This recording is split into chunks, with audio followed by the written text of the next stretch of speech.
কি হয়েছে ভাই? ভাই এনে 500 টাকাতে টিকিট কাটছে, কিন্তু কার কাছে টিকিট কাটছে বলতে পারে না। ও ভাই, আমার গাড়ির ভাড়া তো 500 না ভাই, আমার ভাড়া তো 900 টাকা। ভাই আপনাকে লোকেতে উঠাই দিল বাইরের থেকে। আপনি কি কাউন্টারের তে টিকিট কাটিছেন? না, ওই যে গাড়ির সামনের থেকে লোক উঠাইলো। যে কোনো লোক এসে কবে যে এটা আমার গাড়ি, এটা আমার গাড়ি হয়ে যাবে। তা আমি তো তারে টাকা দিয়েছি। আপনি কয় টাকা দিছেন? 500 টাকা দিই।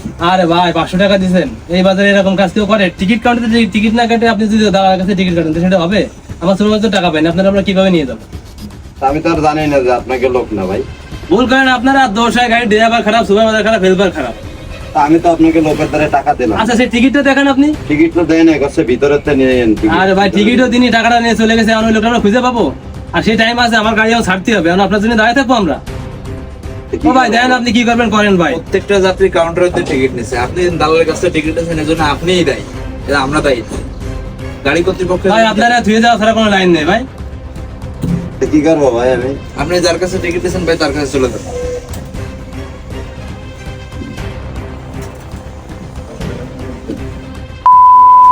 দালালি করে খায়।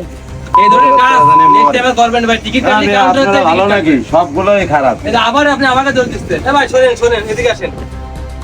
টিকিট কি আমার কাছে নিছেন যে আপনি আমাকে খারাপ কথা হ্যাঁ, তা বলতেছেন? আপনাকে গাড়ির কাছে লোক, আপনি টিকিট আপনাদের দিয়ে নেবো। ভাই এটা টার্মিনালে বহুত রকমের লোক থাকে, এটা আপনার বোঝা উচিত যে টিকিট কাটলে কাউন্টারে কাটতে। গাড়ির তলে পড়ে